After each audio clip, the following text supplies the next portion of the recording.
La señora Dalloway, de Virginia Woolf. Un libro de 1925.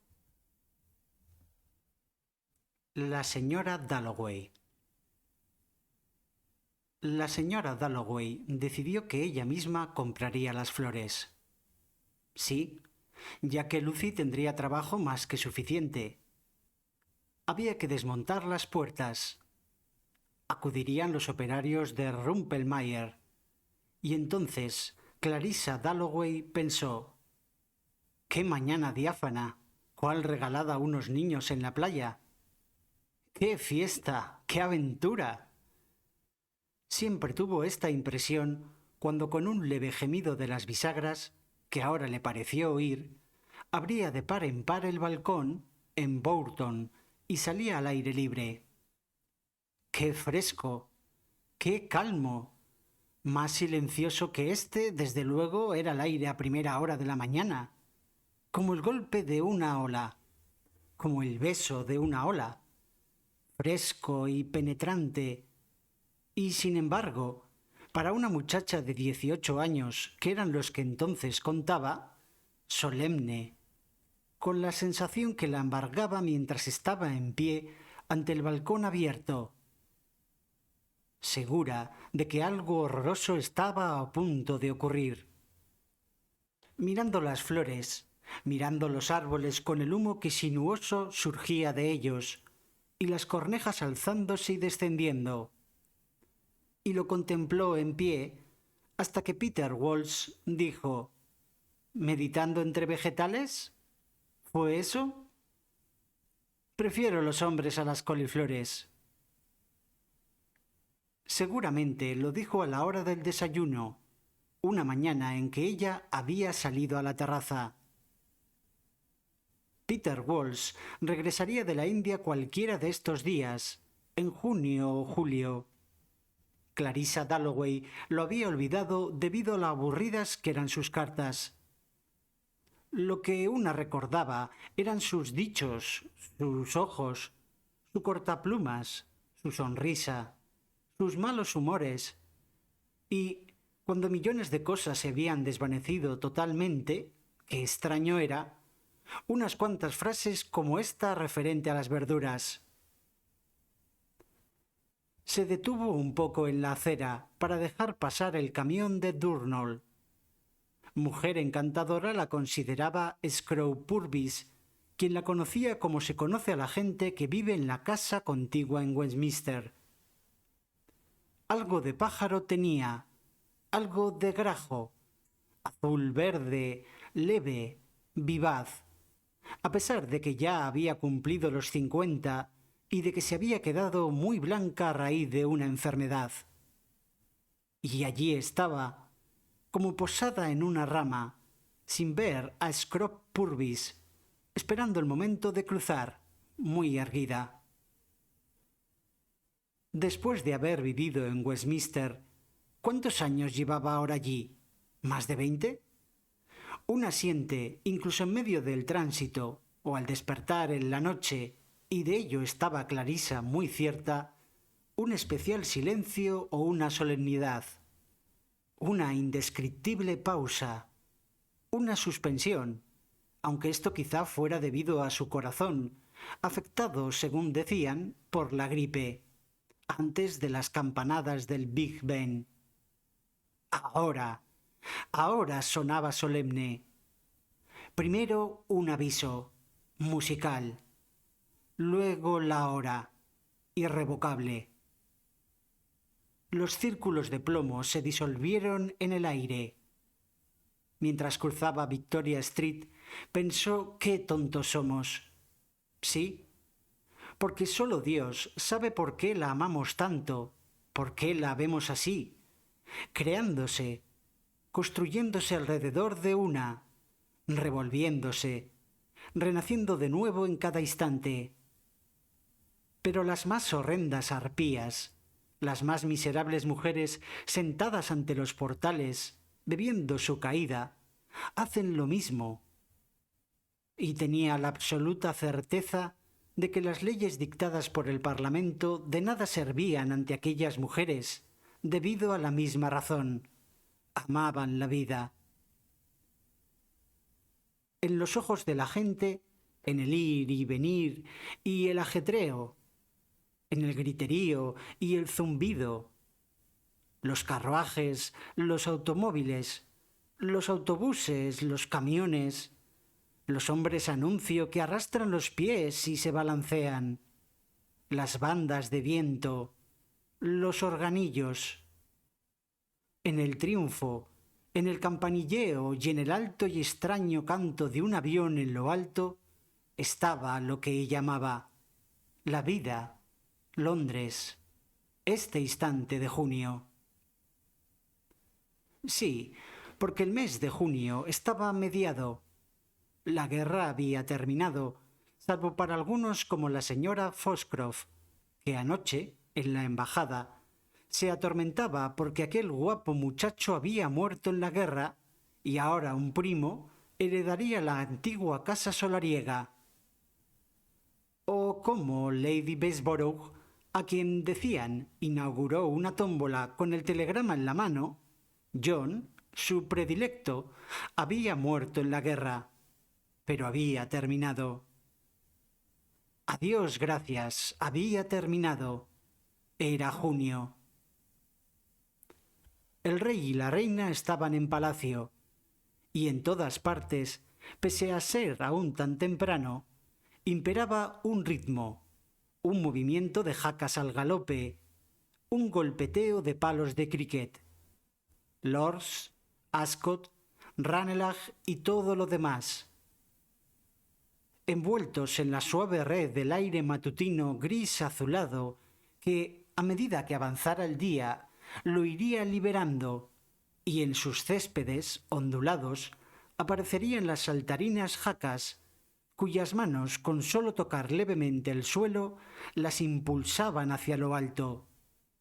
Y los muchachos arremolinándose, y las rientes chicas con sus vestidos de transparente muselina que, incluso ahora, después de haber bailado durante toda la noche, daban un paseo a sus perros absurdamente lanudos.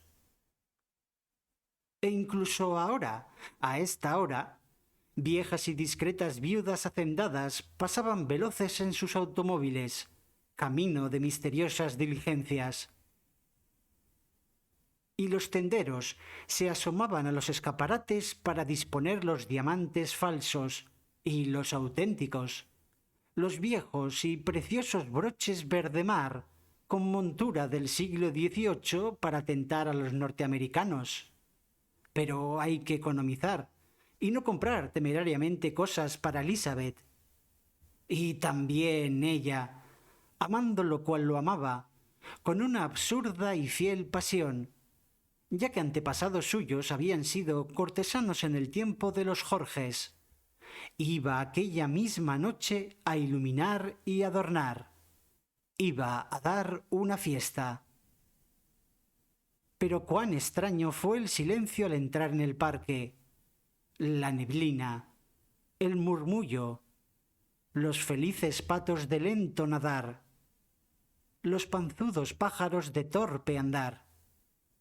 ¿Y quién se acercaba, dando la espalda a los edificios del gobierno, cual era pertinente, con una cartera de mano en la que destacaba el escudo real, el mismísimo Hugh Whitbread, su amigo Hugh, el admirable Hugh? Excediéndose quizá en el tono, ya que se conocían desde la infancia, Hugh dijo: «Muy buenos días, mi querida Clarissa. ¿A dónde vas?» «Me gusta pasear por Londres», repuso la señora Dalloway. «En realidad es mejor que pasear por el campo». Ellos habían venido, desgraciadamente, para ir al médico. Otra gente venía para ver cuadros, para ir a la ópera, para presentar a sus hijas. Los Whitbread venían para ir al médico. Innumerables veces había visitado Clarissa a Evelyn Whitbread en la clínica. ¿Estaba Evelyn de nuevo enferma? Evelyn estaba algo achacosa, dijo Hugh, dando a entender, mediante una especie de erguimiento o hinchazón de su bien cubierto, varonil y extremadamente apuesto, y a la perfección forrado cuerpo, siempre iba casi demasiado bien vestido, pero cabía presumir que estaba obligado a ello por su cargo en la corte, que su esposa padecía cierta afección interna, nada grave, lo cual Clarissa Dalloway, por ser antigua amiga, comprendería a la perfección, sin exigirle explicaciones. Oh, sí, claro, lo comprendió.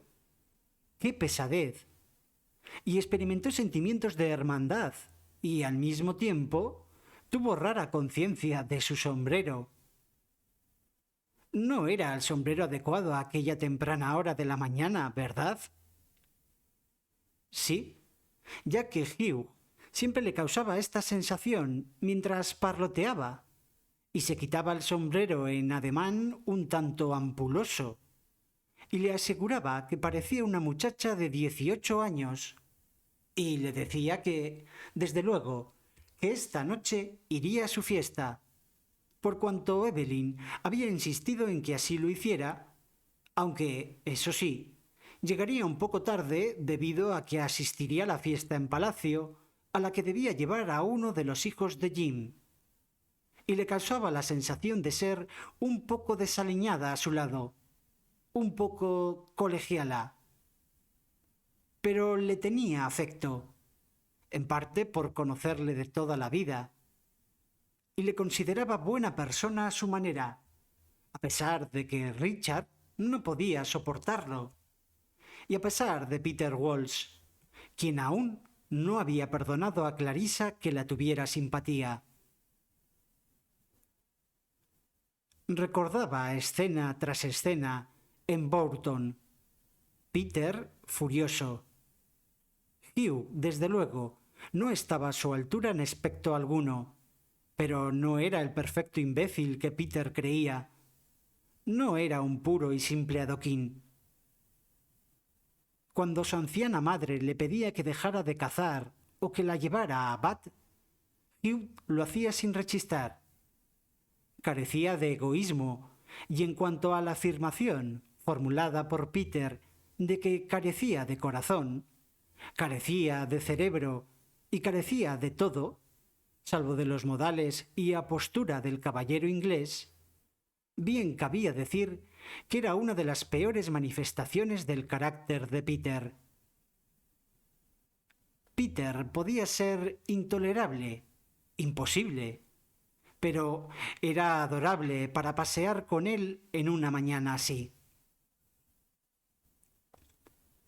Junio había hecho brotar todas las hojas de los árboles. Las madres de Pinlico amamantaban a sus hijos. La armada transmitía mensajes al almirantazgo. Arlington Street y Piccadilly parecían dar calor al aire del parque y alzar las hojas, ardientes y brillantes, en oleadas de aquella divina vitalidad que Clarissa amaba. Y con entusiasmo, ahora Clarissa hubiera bailado, montado a caballo. Pero parecía que ella y Peter llevaran siglos y siglos lejos el uno del otro. Clarissa nunca escribía cartas, y las de Peter eran más secas que un palo. Sin embargo, de repente a Clarissa se le ocurría pensar: ¿qué diría Peter si estuviera conmigo? Ciertos días, ciertas imágenes le devolvían a Peter con paz, sin la antigua amargura.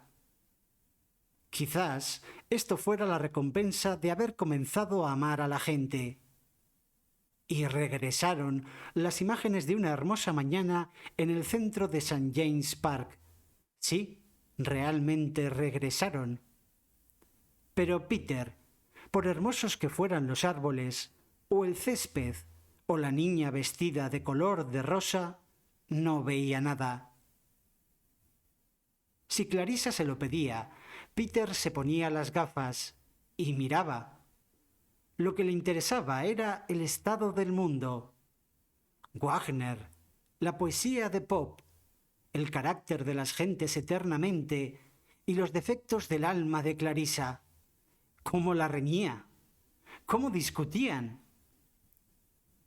Clarisa se casaría con un primer ministro y permanecería en pie en lo alto de una escalinata. La perfecta dama de sociedad, la llamó Peter. Por esto lloró en su dormitorio. Y decía que tenía las hechuras de la perfecta dama de sociedad.